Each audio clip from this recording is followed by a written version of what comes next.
Hi, it's Jan Howell. Welcome back to my channel. This is part 3 of my DIY quilting series, where my husband is going to show you how to make your own quilting stands. Now, in a previous tutorial, I showed you how to make your own quilting frames, how to put the fabric on, how to get it ready for quilting, and now Todd is going to show you step by step how you can make these awesome quilting stands. So without any further ado, I'm going to let him show you how it's done.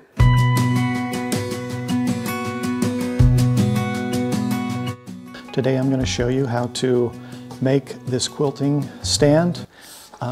Pretty simple design. It's modeled after a set that Jan's grandma had that's probably over 100 years old. Now, some of the features of this design is it has a handle, but this handle also doubles as 2 different heights for different stitches and comfort levels. Also, no tools are required to take it apart or put it together, and it breaks down into a nice stack of wood that you can put on a shelf. It doesn't take hardly any room at all. Now, this one set is made from pine. Use 6-foot pine board. They're about $10 a piece right now, and you can make it. This one here is made out of a cedar plank. This wood is $3. Now, it's a little rougher, you may have to do some sanding, but it's easier to work with, and for $12 you can have a set. This is going to cost you $40, but you could use any wood. I have a design that will accommodate different thicknesses of wood, and it gives you all the dimensions you need. So if you're a skilled craftsperson, you could probably just get the drawing and make it yourself real quick. With that, let's jump right in. Let's get into wood selection. So this is the wood I'm going to be using. They're 1x6, 3/4 inch thick pine boards, and you kind of pick through. You want to make sure they're straight, and so you look down the lens to make sure, are they straight enough? Remember, you only need, I mean, they don't have to be perfectly straight, but when you look down, if they've got some warp to them, don't get them. And this one doesn't have any knots. This one has some knots, and you may have to and maybe I'll be able to cut that off, who knows. But just select straight is the best thing, and same with your cedar boards, not a lot of knots. And I looked down them and said, yep, that's going to be nice and straight, and I'll use that board. So if you're using cedar, great, but I think that's all. Okay, let's get making it. All right, now the first step is to cut out the wood, of course, and you may want to, what you're going to get 1 leg out of each board, and you may want to look around and say, oh, let's see, I'll be able to cut off this knot if I, cut them right. And so kind of plan out the boards how you cut them out. Of course, cut these out and we'll get started.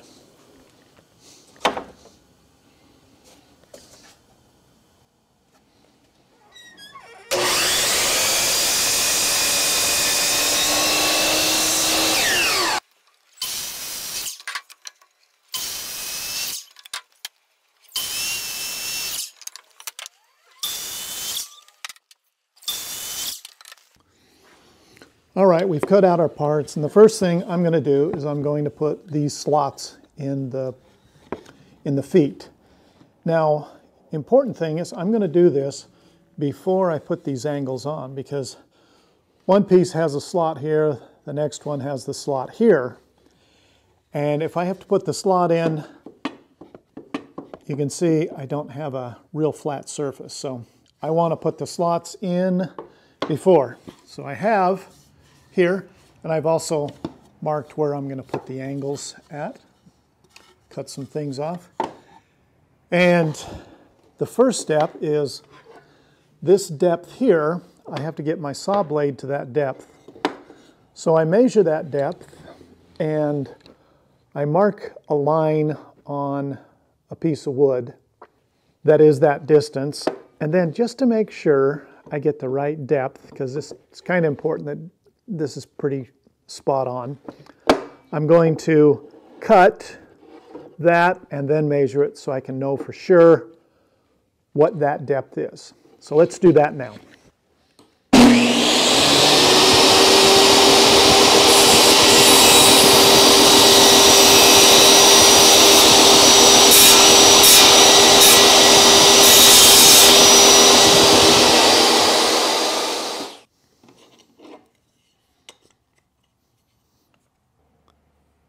And that is just perfect. Just a hair over, which is just how I want it. Okay, so now I'll show you how I'm going to cut that notch. All right, let me show you what I have here. This is how I'm going to cut this groove here. First, I mark the midway point, and since this is a 3/4 inch board, let me show you how it's gonna. I need a slot 3/4 of an inch, and you can see how well that fits.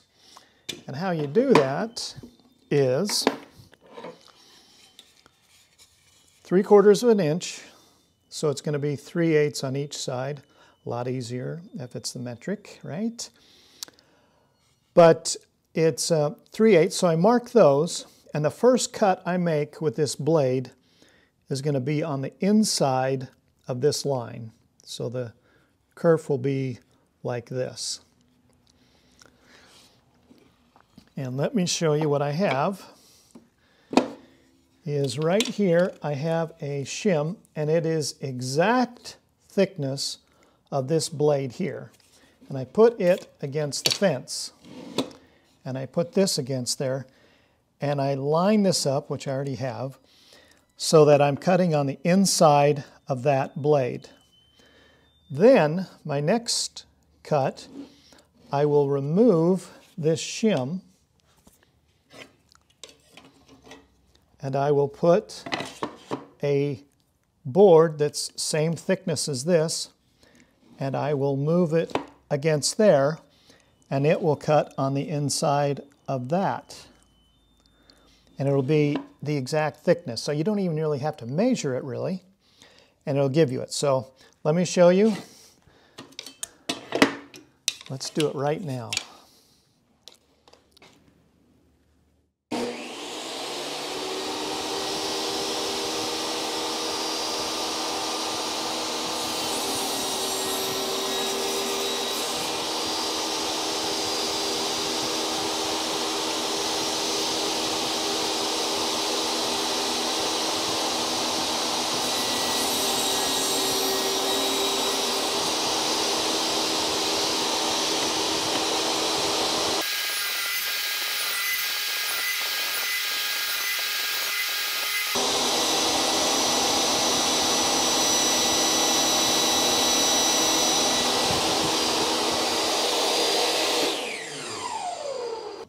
Let me show you. I mean, that is a pretty nice fit. Now, sometimes there'll be some tension, and it may, when you cut this, there's some residual stress, and sometimes it may buckle in a bit. And what you do is you just repeat the process of, cut that side with the shim, take the shim out, cut it with the board, and you could even fine-tune it with like putting a piece of paper or something in between it. That'll move it over just a bit. And you can get just that perfect fit every time.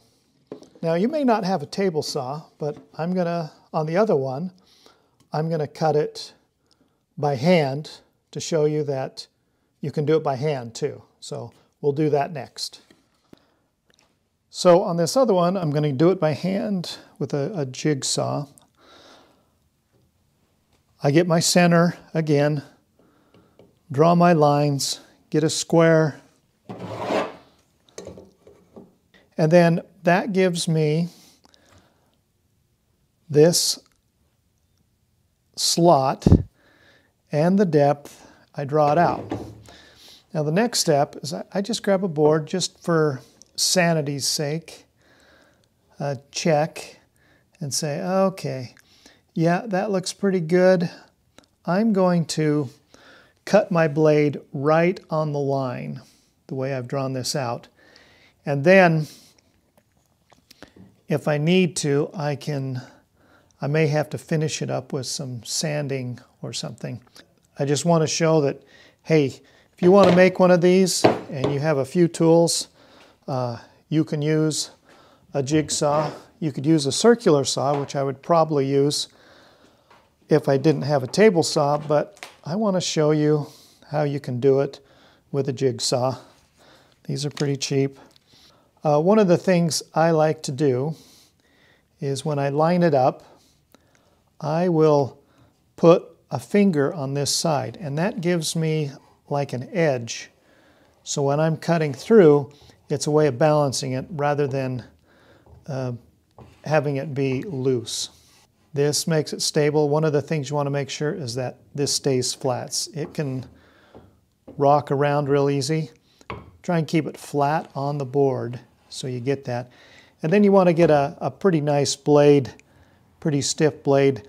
You get some flimsy ones, they'll start cutting like that, and this is a pretty nice blade. I'm going to cut this, and I'm going to get to the end, and I need to turn. And so what I'm going to do is I'm going to drill a hole there, and I will switch to a smaller blade that'll fit down in that hole. Now you could use a bigger drill bit, but I think this works a little better. Sometimes the bigger drill bits, you don't exactly know where it's going to go and wander. That's another thing I like about the spade bits, is it has a nice point and it tends not to roll around. Okay, first step, going to drill this hole. Another thing, I like to use high speed and not push it through. That way I get a better bore.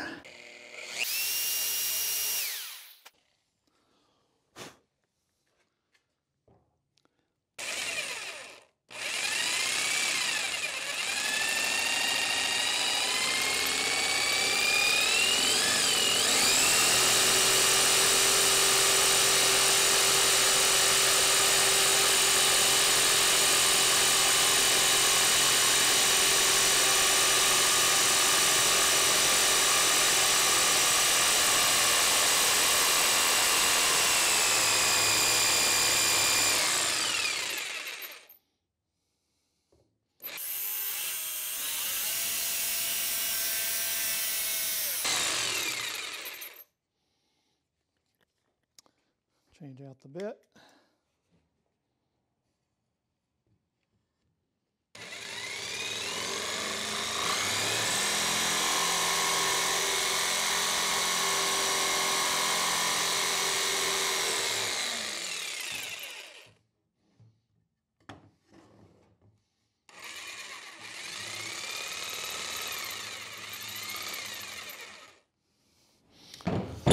Okay, so that doesn't look too bad.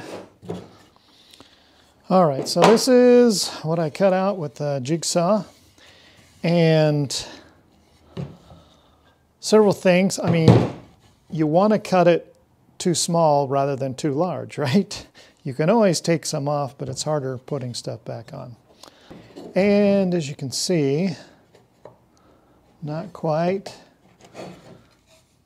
I got a little bit so you can know that, you know, whenever you cut with a jigsaw, it's not going to be perfectly perpendicular. Probably would have been a little better to use like a little hand circular saw. We'll use that on another one, but I can see where I'm at here. I got just about right there. Another way to do this, and again, concentrating on sanding that side, but I can sand this with that.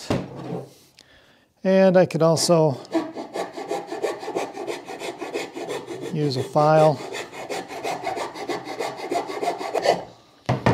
but I'll always finish up with sandpaper because that'll give me a nice smooth edge.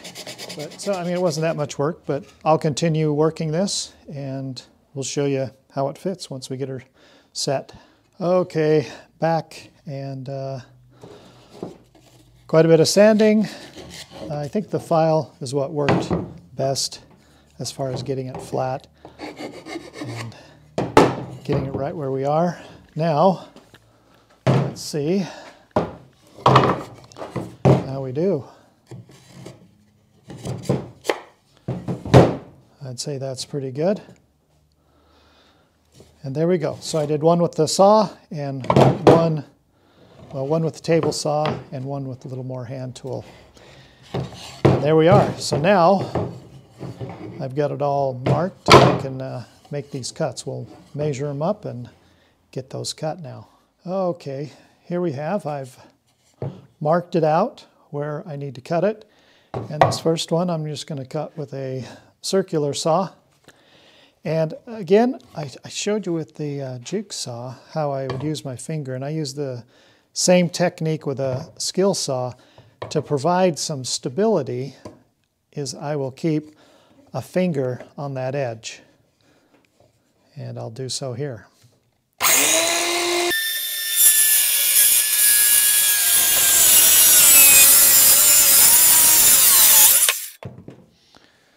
All right. Nice cut there. And another thing is, it's real easy because I don't have a lot of edge here. And so this way I have more edge if I cut it this way.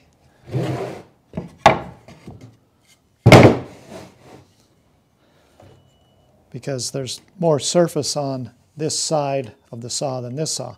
I can do it on this side. I would just have to be careful to keep it flat. And it's real easy to feel. You can kind of feel when it's not flat. You want it flat when you're cutting, and that way you get a nice straight edge there. Okay? This one.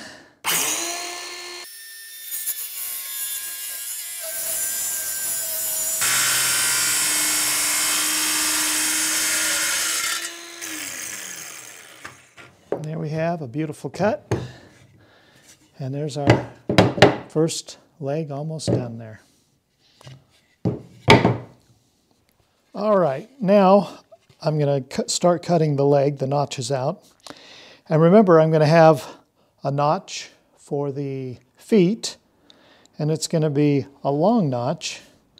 And I have to think, do I want to put the notch on this side or on this side? And it's pretty obvious if I put that long notch on here, I'm going to create a weak spot right here, and that thing's going to break. So I'll put the small notch where the boards rest up here, and I'll put the long notch down here. We'll start with the simplest notch we're going to do, and that's the one in the top. Let's do that now. All right, so I've drawn this out, and you can see it for this notch. And let me tell you some secrets about getting a nice square corner. I'm going to use a jigsaw, and I will cut along this line, and I will stop about 1 1/16 of an inch before I get to this edge. Why will I do that? A blade is not going to be perfectly straight. Sometimes they may be tilted a little bit that way or that way. So if I stop before that edge, then it's guaranteed that I'm not going to cut in, and I don't want to have a notch where I have saw marks cutting into the corner. It just looks sloppy.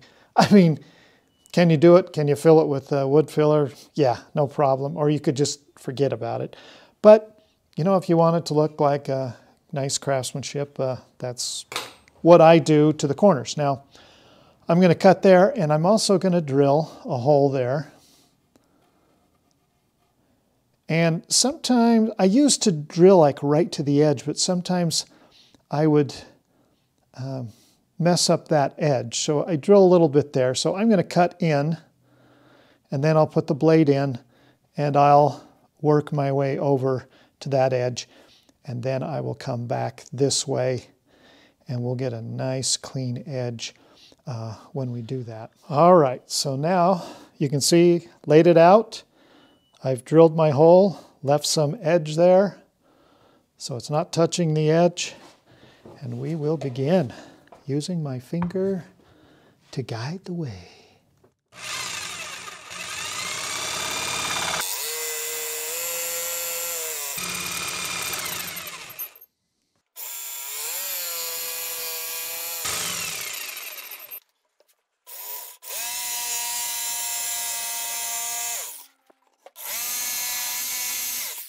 All right, cut it out, and that one breaks away. This one I work on. All right, hopefully you can see that. I'll make sure that my chisel is nice and flat. Oh, look at that.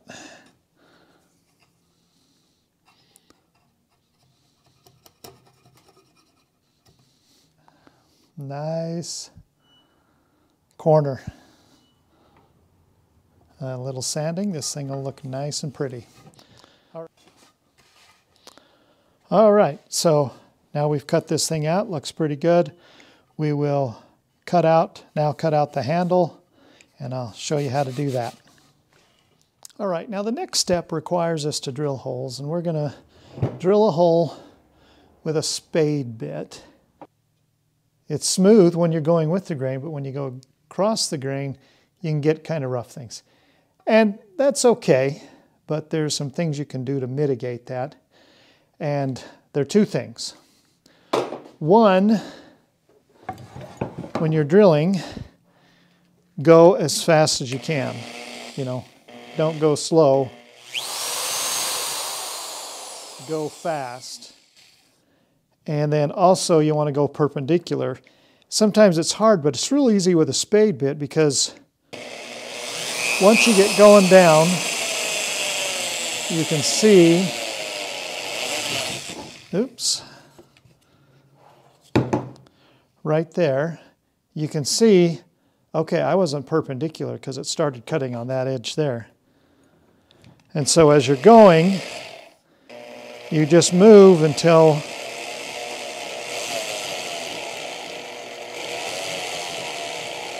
it's cutting evenly. And so right there I'm perpendicular. And I'm going to go at a high speed and I'm going to go slow.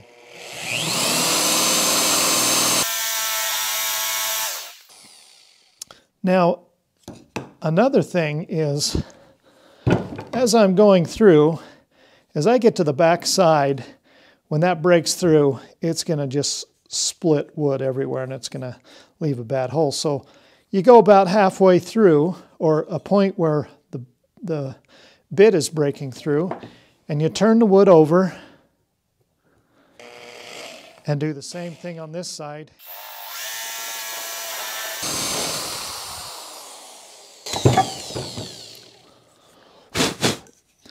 And you can see that, you know, you still got a little bit. Spade bits, I mean, if you got another type of bit, costs a little more, like a Forstner bit, a Forstner bit. Let me show you what one of those looks like. Yep, there it is. That'll make a nicer cut. These cost a little bit more, where spade bits are pretty darn cheap. Another thing you can do is you can make sure that your spade bit is nice and sharp. Okay, so now you can see I've laid it out according to the drawing, and I have two places where I'm going to drill those holes with the spade bit.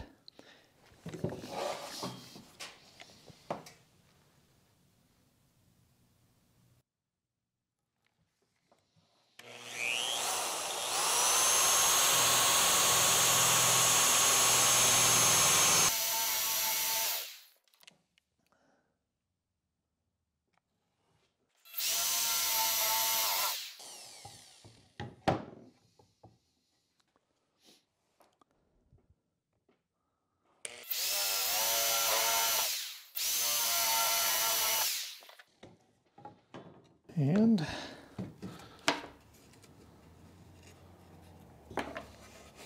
there we go. You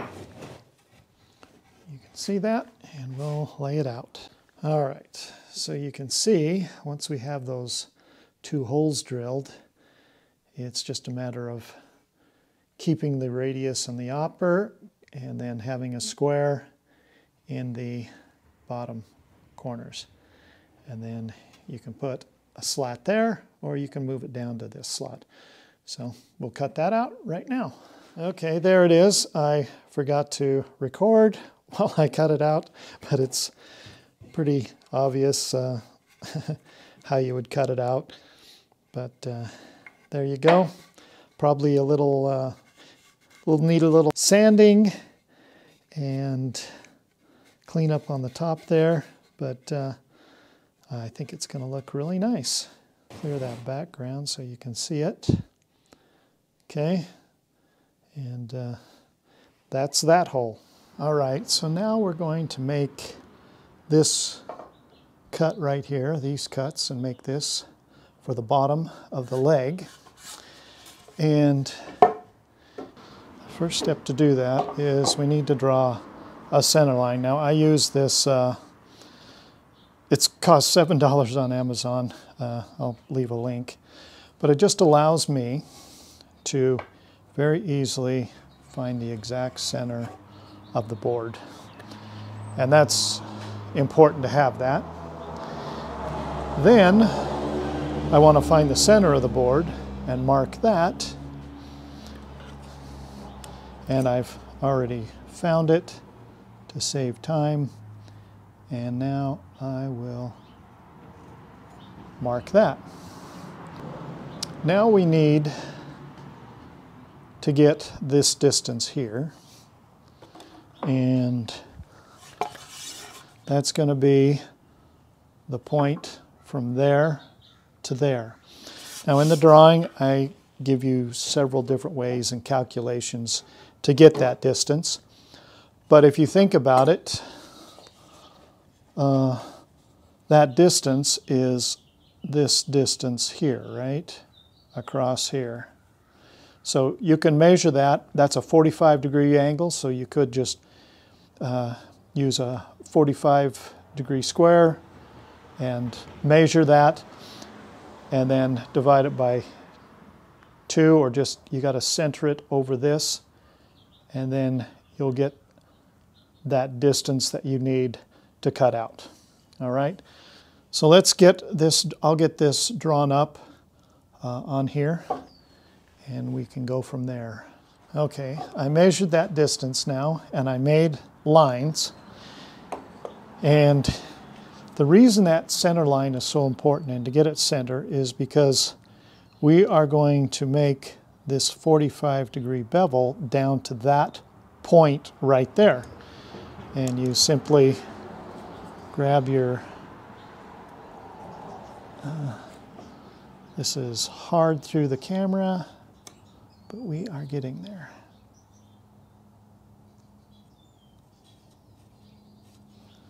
I get that one, and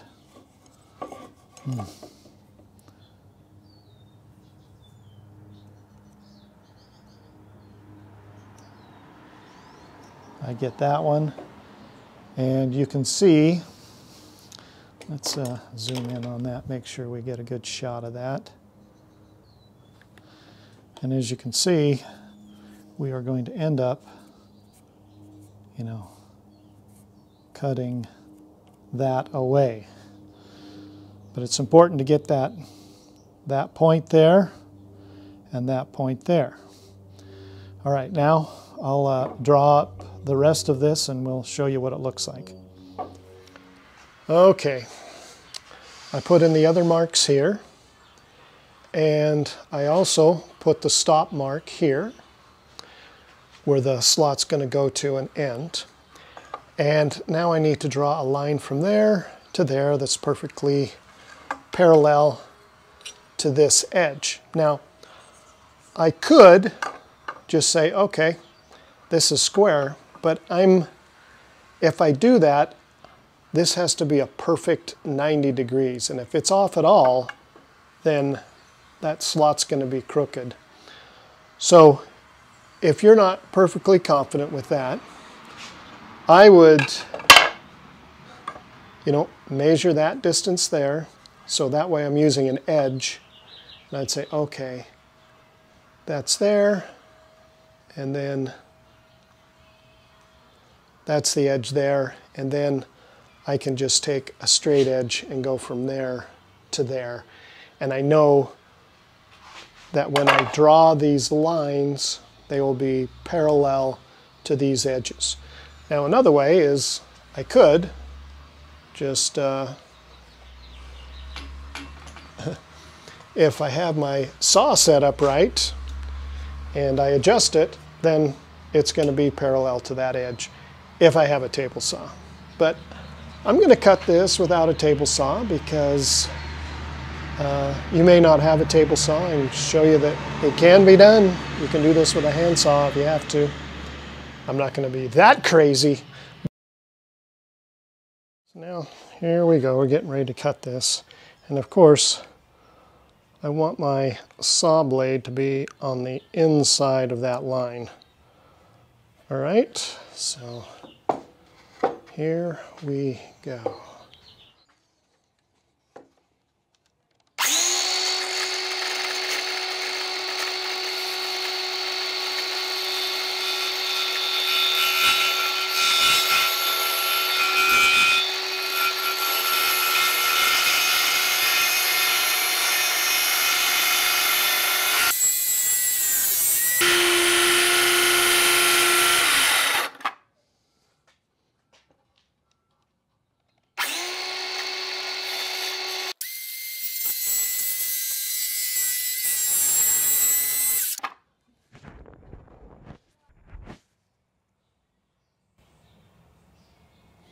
Okay, so there we go. We got that cut.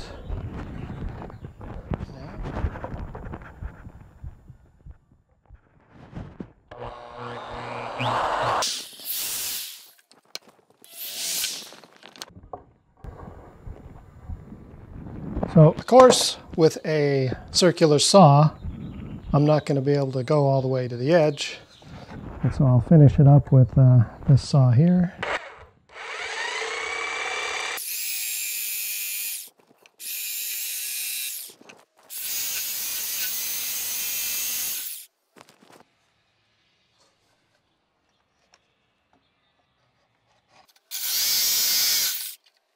You can kind of see, let's see if we can't zoom in.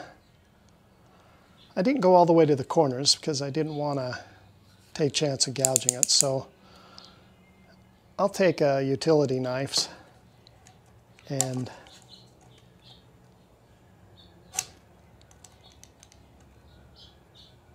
just make some nice cuts, 90 degrees to each other.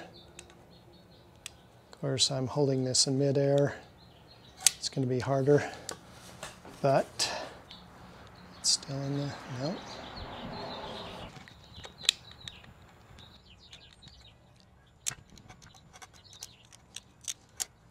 See, nice edge that creates. We'll do the same with that one.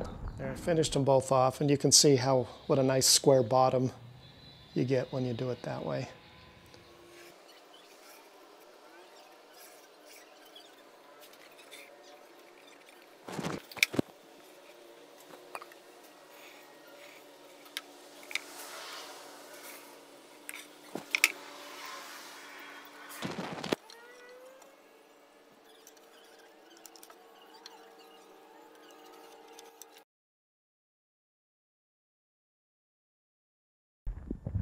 All right, now I've got it all drawn out. I've got this clamped down, and the first step is I'm going to take a coping saw and take it so it's flat against this surface here, and then I'm going to cut just the back side of this thing, and I want to go to that edge there.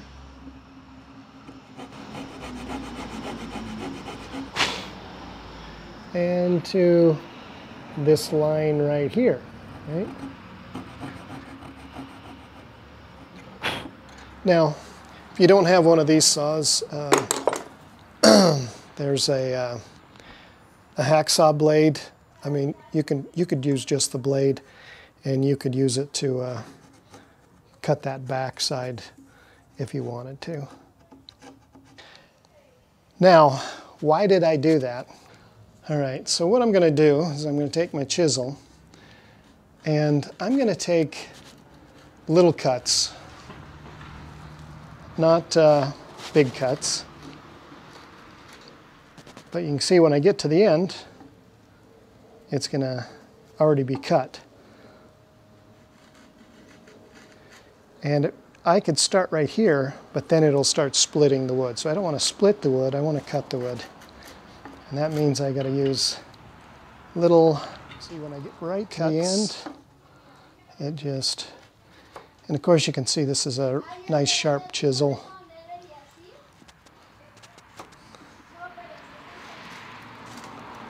And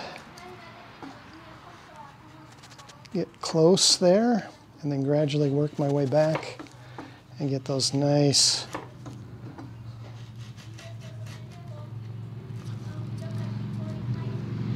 cuts. And then on the end here, I will work it that way. But the smaller I cut it, or the thinner I make the chips, the better the cut. And you can see that this is working nice. And I've gotten right to the edge there. Now I'm not going to go any further. I'm not going to take away the line just yet. I find that if I use an angle on the last pieces, it makes it a little smoother. And so here's just another angle.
I see it's pretty close, and pretty close. So I'm going to start sanding, and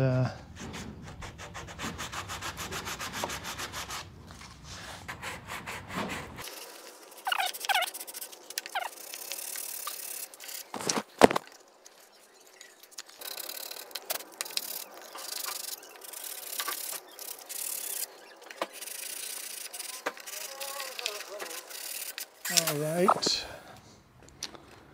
This was the #1 tool that I used. Mostly this movement, and this movement, and this movement, and flattening off the edges, or the point, flattening off the point a little bit. Cleaning up the corner, getting a nice flat background, and we'll blow it off.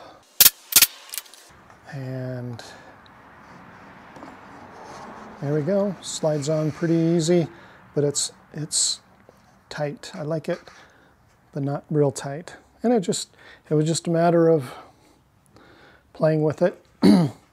But there it is. That's the hardest part right there, and it's not hard. All right. All right, now here's a little something that I do. So after I get this all cut out, if you think about it, the forces are going to be pulling in this way. And if I pull hard enough, it's going to split right there, right? If it's going to split. Now, I've never had it split, but just something I do just because I'm that way. I'll put a little bit of glue in the corners. I'll do that one. And then I just push it in. Just to add a little bit of strength. Anytime you have a square, sharp corner on wood, that creates kind of a weak spot. And so I just push that glue into the grain. And I'll do that on all 4 corners. And just adds a little strength. If you don't do it, I wouldn't worry about it, but just something I do. All right, let's go on.